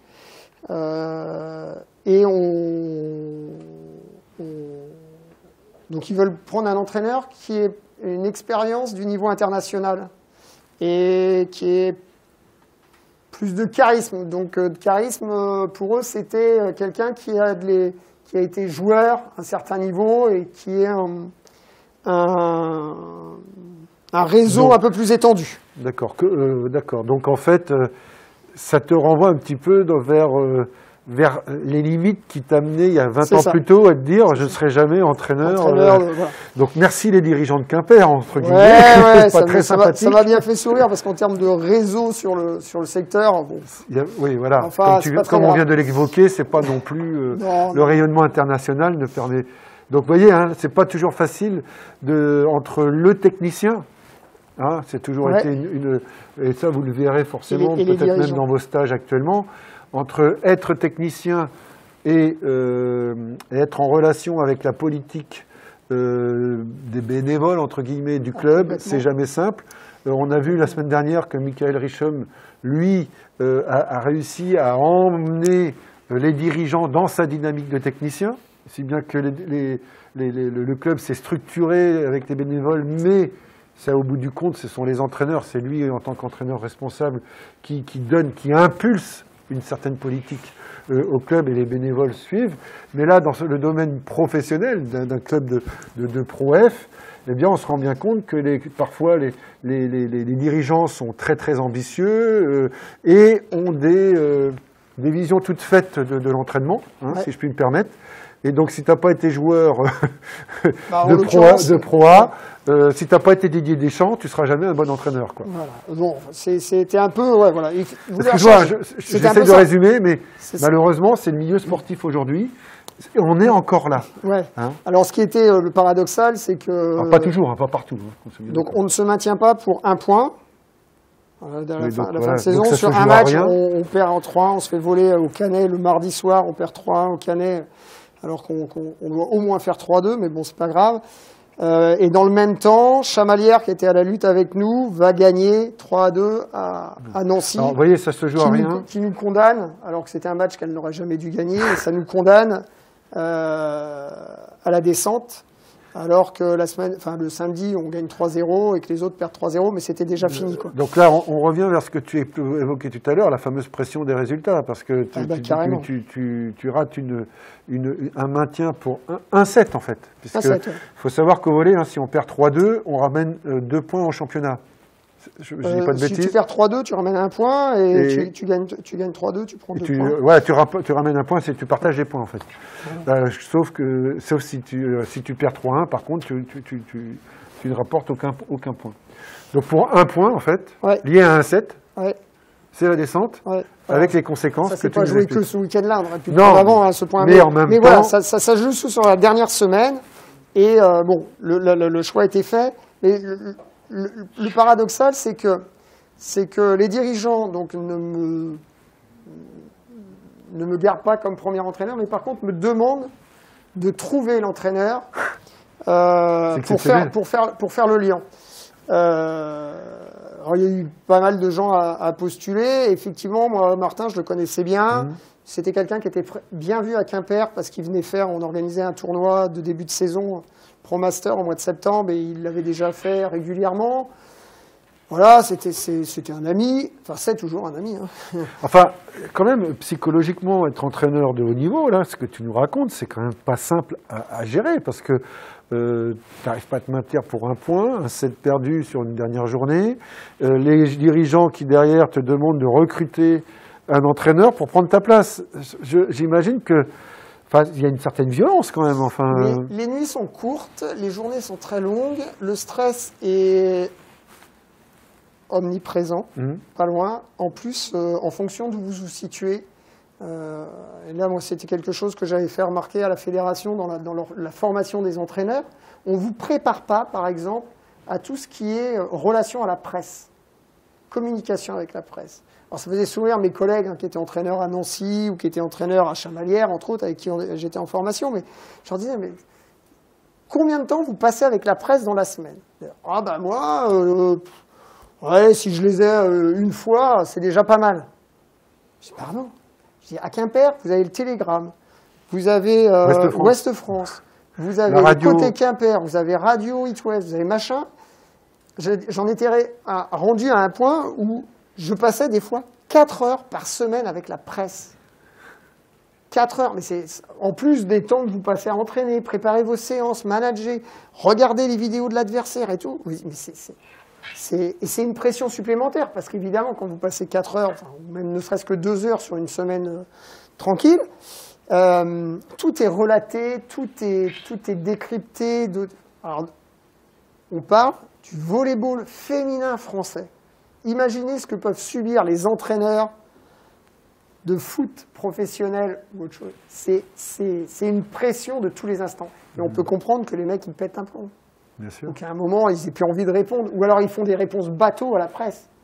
Parce que sinon, c'est pas possible. Donc il faut savoir un petit peu se détacher de tout ça. Voilà, ouais. Moi, je l'ai appris trop tard, à mes dépens en plus, mais un petit peu trop tard, malheureusement. Et voilà, donc si vous vous lancez dans une carrière d'entraîneur professionnel, vous voyez toutes les difficultés que ça représente, notamment dans une activité encore un peu confidentielle comme le volley, où on est à l'interface de plusieurs secteurs, en fait. Hein. Ouais, et puis ça peut être, comme tu dis, confidentiel, mais confidentiel, c'est quand je dis quoi confidentiel, tout est relatif. Mais voilà, c'est quoi par rapport à... Je parle en termes de pratiquants, en termes de vues à la télé. Je veux dire, des matchs de volleyball, on n'en voit pas tous les jours sur l'équipe ou quoi que ce soit. Je veux dire. Mais je vais prendre l'exemple du hockey. Le hockey, je ne sais pas pourquoi, je prends l'exemple. Il y a un club de hockey ici qui tourne bien. Qui a toujours bien tourné. Et voilà. Peut-être des hockeyeurs, d'ailleurs, ou des hockeyeurs. c'est pas une discipline qui est très médiatisée en France, il n'y a pas beaucoup de licenciés, mais pour autant, je pense que l'entraîneur de Rouen, en première division, il doit avoir la presse sur le dos tout le temps. Donc, en fonction de où vous vous situez, alors je parle de Rouen, mais je pense que si c'est Chamonix ou quelque chose comme ça, qui est encore une région où c'est encore plus pressant, plus important, le hockey est encore plus important pour cette région, je pense que voilà, il y a encore une pression supplémentaire. Donc en fonction de, quelle que soit la discipline, en fonction d'où vous vous situez, vous n'aurez pas les mêmes... Bien sûr. Alors, là, tu trouves un entraîneur, ouais. Mais toi, que te propose Quimper alors, moi, on me propose de devenir coordinateur sportif. Donc ça, c'était il y a 3 ans à peu près, c'était il y a 3 saisons. Mmh. Donc, coordinateur sportif, c'était relancer le projet du club, c'était gérer les entraîneurs, c'était... voilà. Et puis entraîneur adjoint, voilà, c'était accompagner Martin dans l'organisation, la suivi de l'équipe élite avec un projet de remontée. Alors malheureusement, ces 2 saisons, ça a été les 2 périodes, les 2 années du Covid.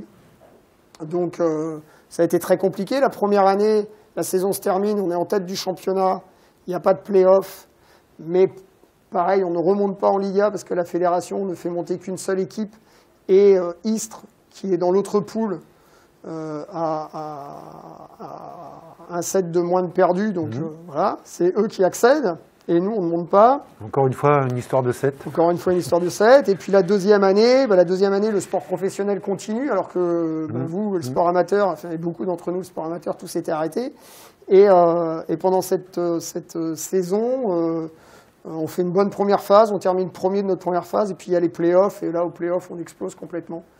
Voilà, c'est parti un peu en cacahuète. On rate complètement nos playoffs, ce qui a aussi un petit peu ce qui a précipité aussi le départ de Martin, à qui il restait encore, il pouvait signer encore une saison de plus. Mais lui, il a préféré rentrer en Tchéquie auprès de sa famille, parce que vous êtes entraîneur tchèque, vous avez laissé femme et enfants en Tchéquie, et vous êtes venu travailler à Quimper. Quimper, c'est l'autre bout, là, quand même, c'est très très loin. Il n'y a pas d'aéroport international à Quimper, moi je vous le dis. Donc pour aller à Prague, c'est un peu compliqué. Voilà, donc lui, au bout de 2 ans, dans des circonstances, contexte sanitaire qui était celui qu'on a connu, il a décidé de ne pas prolonger. Et puis moi, j'arrivais aussi au bout d'un projet fatigué mentalement, physiquement. Voilà, c'était proche du burn-out, on va dire, très proche du burn-out. Donc, j'ai décidé de couper avec le milieu professionnel. Et puis, je cherchais un projet qui me permette de pouvoir continuer à travailler avec l'équipe de France de volley assis. Alors, voilà. Justement, on va arriver bientôt à la fin de cette conférence. Il nous reste quelques minutes. Le volley, donc entraîneur national, enfin sélectionneur, entraîneur, je ne sais pas quel est ton titre exact. C'est les deux. De l'équipe de volley assis. La genèse de ce poste, comment ça s'est passé Une rencontre, encore une fois. Parce que c'est pas un petit truc quand même. Ouais.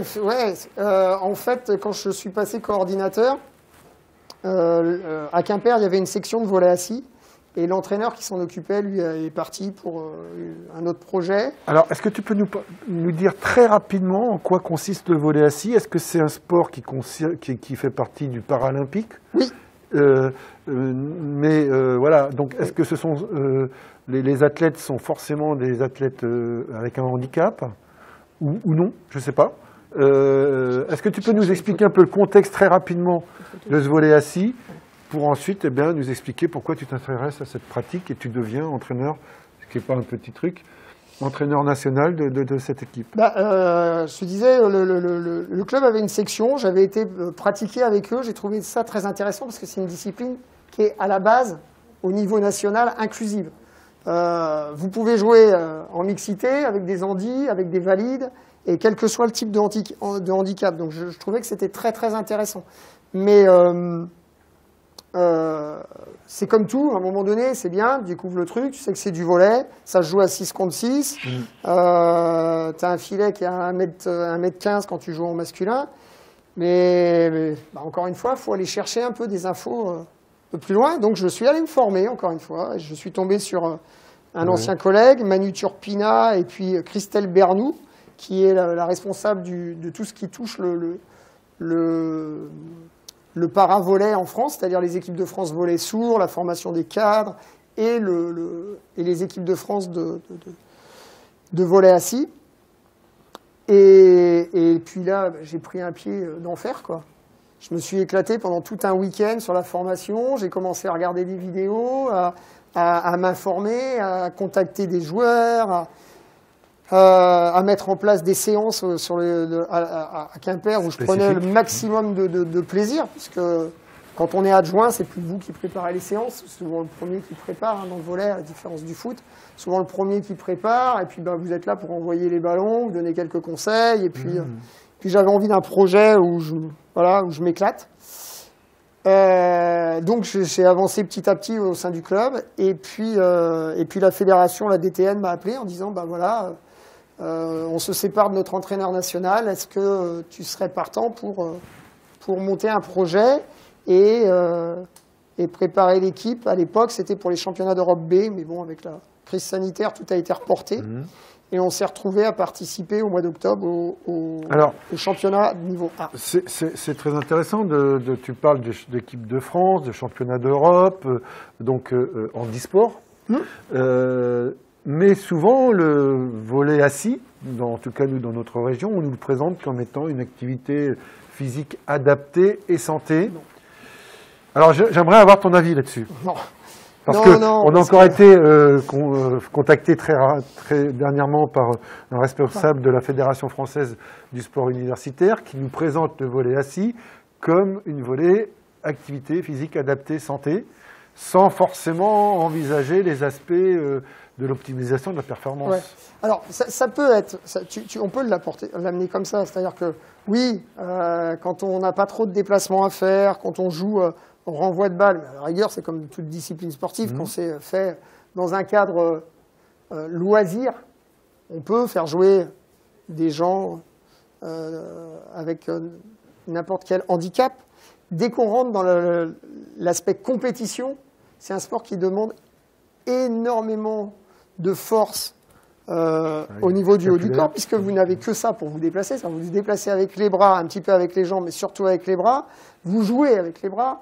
Vous faites tout avec les bras, donc il faut avoir un bon gainage, pour avoir une bonne stabilité. Une des règles, je crois, on ne peut pas se déplacer avec les fesses par terre, c'est ça? Alors en fait, on ne se déplace que les fesses au sol. Ah, que les fesses au sol, c'est l'inverse, pardon. Donc vous devez toujours avoir soit les fesses ou une partie du dos en contact avec le sol au moment où vous êtes en action. Et il y a juste pour défendre une balle qui serait très loin, où là, à la rigueur, vous pouvez vous retourner et essayer de plonger pour jouer. Mais sinon, tout le reste, vous devez être en contact, soit les fesses, soit le dos avec le sol. C'est cardio. C'est un sport qui demande beaucoup de réflexes parce que vous imaginez, quand vous êtes assis, vous levez les bras, vous êtes à peu près à 1m40, 1m40 un peu plus. Le filet, il est à 1m15. Donc ça va super vite. Super vite, beaucoup de déviations, beaucoup de gestes réflexes. Voilà. Donc c'est une discipline complète. Complète. Ce sont des vrais athlètes, amputés pour beaucoup, ou avec des amyotrophies musculaires sur le bas du corps. Mais ce sont de vrais athlètes. C'est-à-dire les mecs, ils se tapent 12 à 15 heures de pratique sportive par semaine. Alors ici, on en a un à Caen, hein, le petit chauve en blanc sur la deuxième photo à gauche, là, Benjamin Lacroix-des-Mazes, il joue au camp volleyball.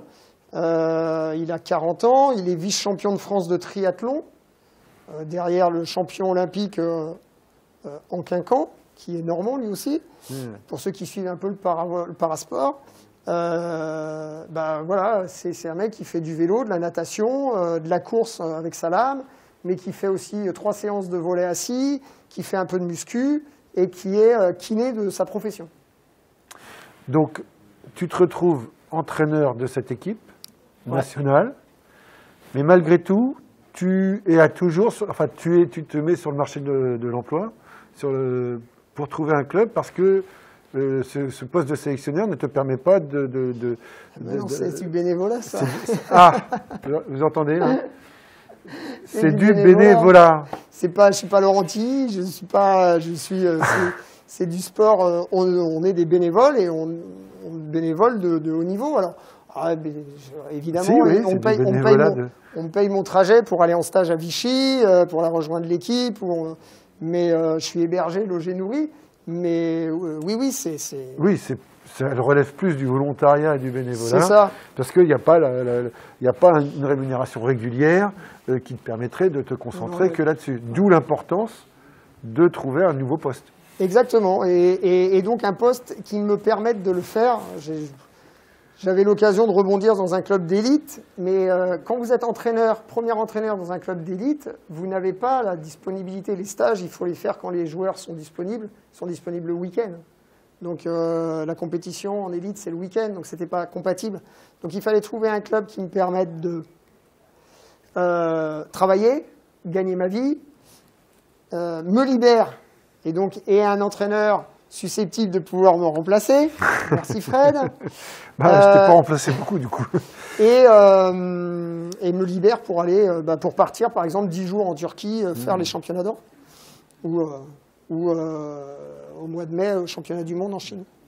Il faut savoir que donc Dominique arrive à la SPTT Caen Volleyball au mois de septembre dernier, enfin août dernier, et donc prend ma succession à la tête de l'équipe féminine qui a un beau projet aussi d'essayer de rayonner à un niveau supérieur. Ouais, voilà. C'est ça. Voilà, je crois qu'on a fait un peu le tour. Ça, c'est mon quotidien, mais bon, vous avez compris que faut être adapté, il faut être habitué à faire un peu de tout. Effectivement. On encadre, on fait de l'administratif. Alors, un joli parcours que tu nous révèles là, Dominique, c'est aussi, et je te remercie de cette préparation, de cette présentation. Est-ce que, avant de conclure, est-ce que des étudiants ont quelques questions à poser? Est-ce que tout est clair? Oui, Evan? Oui, vas-y, ça va être mieux. Comme ça, on t'entendra. Du coup, non, mais tu vas pas entendre l'écho, je pense.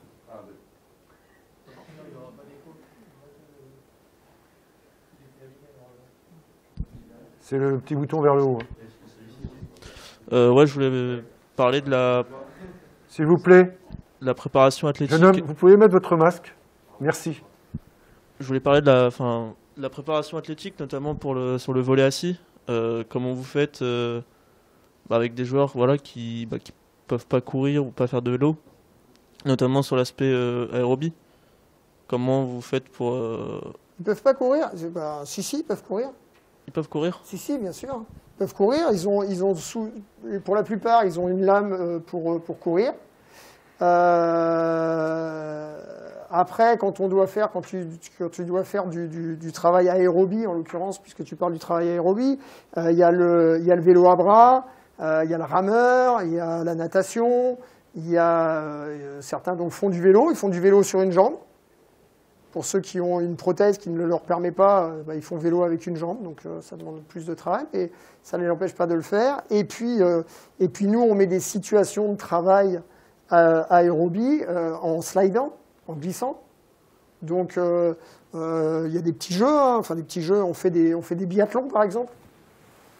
Les mecs ils partent en relais par deux, ils ont un circuit, ils doivent mettre des ballons dans des cibles, continuer à slider, faire un service dans une cible. S'ils ratent, ils doivent faire un tour de pénalité, s'ils reviennent. Enfin, c'est des situations pédagogiques que vous pouvez inventer. On fait un basket, on fait n'importe quoi. Enfin, mais l'aérobie, t'es pas obligé de le travailler en faisant vélo, course à pied, quoi. Tu vois, il y a plein de choses qui vont te permettre, en faisant de l'intervalle training plus spécifique. Je pense que, alors je vais un petit peu sortir du truc, mais quand vous êtes entraîneur de volley, par exemple, la première chose à faire, c'est du volley. Et puis après, vous pouvez aussi le travail physique que vous avez besoin, que vous pensez que les joueurs ont besoin pour qu'ils progressent. Volley assis, je l'aurais dit il n'y a pas très longtemps, puisqu'on repart sur un nouveau projet, entre guillemets. On est sorti des championnats d'Europe où on s'est fait botter les fesses. J'ai dit, c'est pas possible. Quand je vous retrouve à l'entraînement, j'ai l'impression que vous n'avez rien foutu pendant 3 semaines. Il faut reprendre les bases de touche de balle, parce que ce ne sont pas des volleyeurs à la base. Hein. Les mecs, ils sont là parce que ils ont fait un camp relève, et on leur a dit, dis donc, toi, tu as des prédispositions pour faire du volleyball, ou tiens, toi, tu... Donc je vous ai dit, il y en a un, il est champion de paratriathlon, mais il y en a un autre, il a été champion du monde de rafting l'été dernier. C'est vraiment des athlètes, des athlètes polyvalents qui ont des qualités physiques en fonction de leur handicap, mais qui généralement savent compenser ce handicap pour pouvoir rayonner dans leur discipline. Ce qui est intéressant aussi, c'est que, comme tu dis, il n'y a pas de recette. On va faire avec le bon sens et on va s'adapter. Voilà. Donc, en l'occurrence, pour eux... l'activité physique adaptée, d'ailleurs. Et voilà. Pour eux, c'est de trouver pour chacun des activités qui vont leur convenir pour qu'ils puissent travailler l'aérobie, la vitesse, l'explosivité. Alors, évidemment, ça ne va pas être l'explosivité sur le bas du corps et la détente, mais ça va être tout le travail du haut du corps, parce qu'on a besoin vitesse de bras, etc. Vitesse de bras, exactement. Mais on retrouve des similitudes avec l'activité... valide. Oui, bien sûr. J'ai toujours du mal entre valide et aujourd'hui. Bien sûr. Mais après, la technique reste la technique. Il y a quelques trucs qui changent parce que tu n'as pas... à l'attaque, par exemple, tu n'as pas l'impulsion en fonction de l'amputation que tu peux avoir. Ta posture ne sera pas la même, donc il faut travailler sur les postures. C'est assez compliqué. Mais si vous avez 2 minutes, après, je peux montrer des images d'un match, la demi-finale des championnats d'Europe. Ça va à une vitesse, écoute, c'est impressionnant. Hein. On peut peut-être conclure par cela. Si tu as une vidéo de volley assis à nous présenter, ça nous permettra un petit peu de voir un petit peu ce que c'est exactement, parce que c'est vrai qu'on ne communique pas beaucoup là-dessus. Pourquoi pas. Et là, on est dans le haut niveau. Là, là, on est dans le très haut niveau.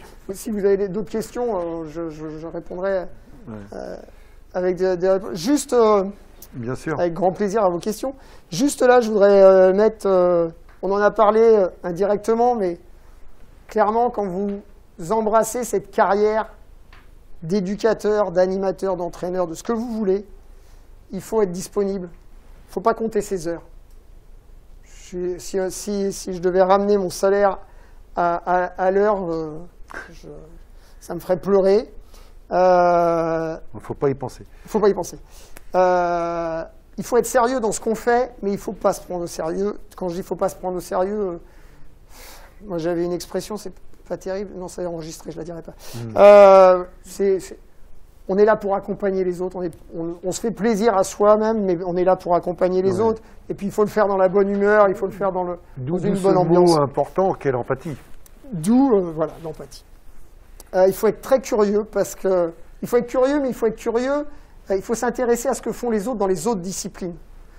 Moi, j'ai eu la chance d'être 5 ans entraîneur des U12 du Stade Rennais, donc en partenariat avec le centre de formation.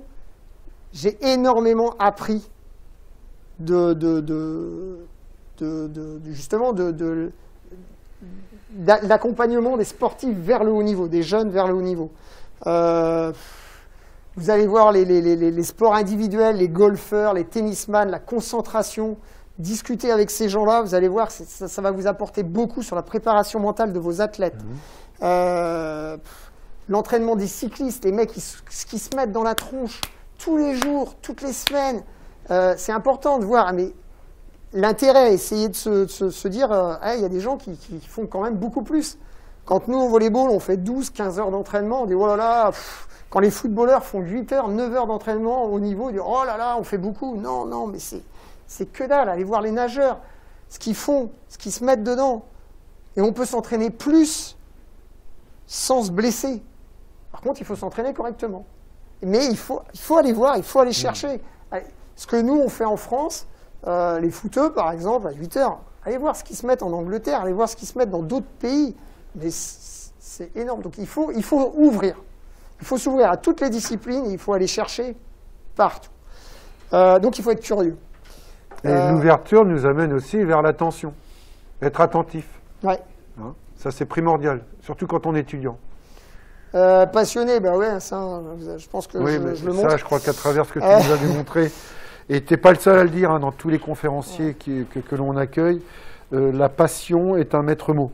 Hein. On ne peut pas se lancer dans le métier que vous choisissez sans être passionné par l'humain et par l'activité en elle-même et la notion de progression et d'optimisation de la performance. C'est indispensable.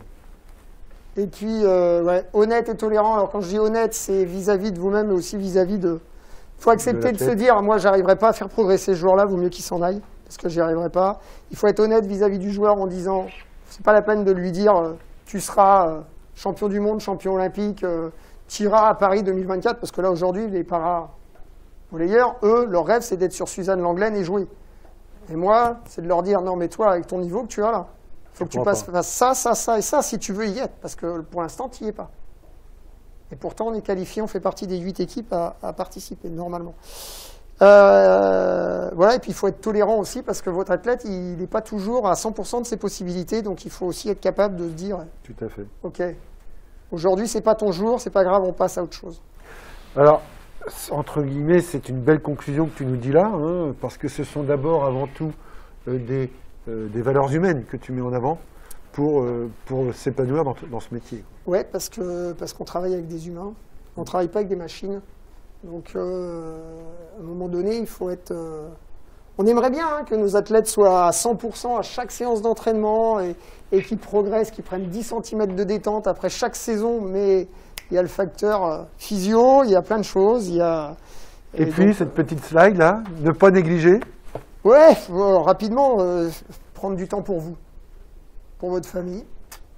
Pour vous surtout, parce que vous avez besoin de décompresser.